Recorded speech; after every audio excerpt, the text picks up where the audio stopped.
जय हिंद। आज की क्लास में हम लोग जानेंगे पेंशन के बारे में। तो फ्रेंड, सबसे पहले तो जानेंगे कि पेंशन क्या होता है। तो जो कोई भी सरकारी कर्मचारी होता है, रिटायरमेंट के बाद उसको मासिक वेतन के रूप में जो सैलरी प्राप्त होती है उसको पेंशन बोलते हैं। तो पेंशन फिलहाल अभी दो प्रकार से, एक ओपीएस और एक NPS. OPS means old pension scheme, means पुरानी पेंशन योजना, और फिर एनपीएस मीन्स नया पेंशन योजना।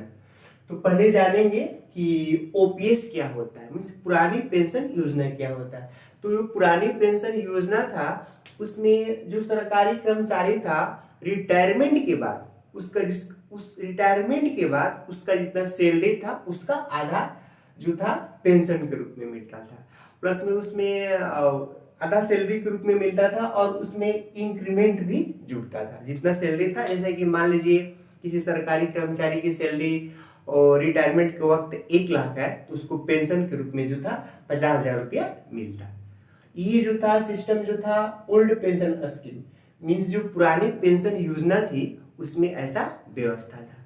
लेकिन अब जो नया पेंशन योजना था, ये जो पुरानी पेंशन योजना था उसको 2004 के बाद बंद कर दिया। 2004 के बाद बंद कर दिया, लेकिन फिलहाल अभी सेना में ये सब चलता है। तीनों सेना, एयरफोर्स, आर्मी और नेवी में ये तीनों जो है, इन तीनों में ये पुरानी पेंशन सिस्टम अभी भी लागू है। लेकिन एनपीएस में क्या है कि नया पेंशन जो योजना आया है उसमें जितना आपको सैलरी मिलता था, सैलरी का जो 10% कट जाता था। मीन्स सैलरी का जितना आपका सैलरी मिलता था उसका 10% कट जाता था, और 10% जो था सरकार अपनी तरफ से मिलाकर, मीन्स कुल कितना हुआ, 10% वो और 10% ये, 20% जो था और उसके पास हो जाता था। और जो 20% पैसा होता था सरकार उसको म्यूचुअल फंड के रूप में शेयर मार्केट में लगाते थे, और उससे जो मुनाफा प्राप्त होता था तो फिर रिटायरमेंट के बाद सरकारी कर्मचारी को एक मासिक फिक्स मासिक सैलरी, जैसे कि 8,000, 10,000 या 12,000, जितना ये फिक्स होता था उसको रूप में कर देते थे और ये मिलता था। और लेकिन इसमें जो था पुराना जो पेंशन स्कीम सिस्टम जो है इसमें ऐसा नहीं था। अब देखिए, इसमें ये करने के बाद जो है सरकार जो है कुछ ऐसे स्टेट्स हैं जहां पर अभी पुरानी पेंशन योजना को लागू किया जा रहा है, क्योंकि जो था पुरानी पेंशन योजना को 2004 के बाद उसको बंद कर दिया गया।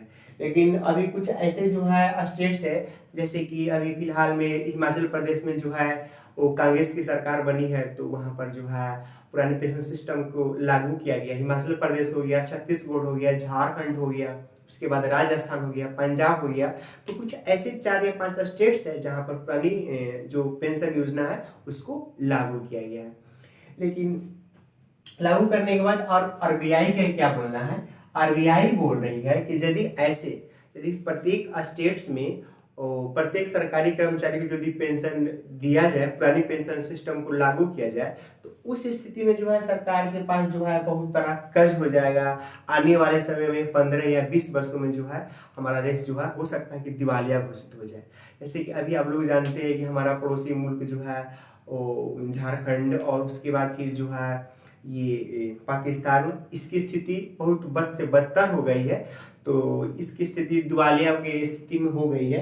तो ऐसे जो आरबीआई जो भी एक्सपर्ट है, जो ही वित्त विभाग के एक्सपर्ट है, जैसे रघुराम राजन हो गए, चाहे और भी एक्सपर्ट है, उनका मानना है कि जो भी पुरानी पेंशन योजना है उसको न लागू किया जाए, क्योंकि इसे करने पर देश में बहुत सारा कर्ज बढ़ जाता है। जो भी स्टेट से लागू करते हैं तो लागू करते समय उनसे ये पूछा जाए कि पैसा कहाँ से लाइएगा, पैसा कहाँ से दीजिएगा, क्योंकि सैलरी देने में सरकारी कर्मचारी को कहीं ना कहीं केंद्र सरकार भी उसमें मदद करती है। और फिर अब भी आरबीआई का कहना है कि कोई भी स्टेट जो है अधिकतम जो है 120% खर्चा कर सकती है। जैसे मान लीजिए उसके पास, किसी के पास 100 है, 100 रुपया है, तो अधिक से अधिक जो है 120 रुपया खर्चा कर सकती है। इसमें जो 20 रुपया बढ़ा है वो जो है केंद्र सरकार जो एक्स्ट्रा जो 20% बढ़ा, मीन एक्स्ट्रा 20 रुपया यहाँ पर जो बढ़ा वो सेंट्रल गवर्नमेंट जो है उसको मैनेज कर लेती है। लेकिन यदि इससे एक्स्ट्रा हो जाएगा तो धीरे धीरे जो है वह स्टेट जो है कर्ज में डूबने लगेगा। ये जो है आरबीआई का कहना है, और जो भी वित्त विभाग के जो एक्सपर्ट है उसको कहना है। और फिर अभी भी ऐसा न्यूज सुनने में आ रहा है कि जो पारा मिलिट्री फोर्सेज है उसको भी जो है न्यू वाला जो पेंशन है वो न्यू नहीं, जो पुराने पेंशन सिस्टम जो योजना है उसमें भी लागू कर दिया गया है। तो आप इसके बारे में क्या सोचते हैं कि क्या न्यू पेंशन सिस्टम लागू होना चाहिए किसी सरकारी कर्मचारी के ऊपर, या पुरानी पेंशन योजना लागू होना चाहिए किसी कर्मचारी के ऊपर? तो आप इसके बारे में क्या सोचते हैं? और इतना करने के बाद हमको ये नहीं समझ में आ रहा है कि आरबीआई को ये नहीं समझ में आ रहा है कि जितने भी सांसद हो गए, संसद, विधायक और उसके बाद मंत्री, इन लोगों को पेंशन मिलता है तब देश के ऊपर कोई कर्ज नहीं होता है, लेकिन कोई जब सरकारी कर्मचारी को पेंशन मिलता है तो देश के ऊपर इन लोगों को लगता है कि नहीं कर्ज होता है। जैसे आप लोग जानते हैं, चाहे कोई भी एक दिन के लिए भी कोई व्यक्ति विधायक बनता है तो उसको आजीवन पेंशन मिलता है। वो विधायक एक दिन के लिए हुआ या एक बार के लिए बने, तो वो विधायक जो है 2 बार 3 बार 4 बार 5 बार हो गया, 5 बार के लिए बन गया तो 5 बार उसको मतलब ये पेंशन मिलेगा। उसके बाद यदि वो विधायक जी सांसद बन गए तो सांसद का अलग से पेंशन मिलता है। यदि वो विधायक जी मंत्री बन गए तो मंत्री का अलग बनता है, और मंत्री के बाद यदि प्रधानमंत्री मुख्यमंत्री बनते तो उसका अलग, मीन सबका मिलाकर जो है अलग उनको पेंशन मिलता है।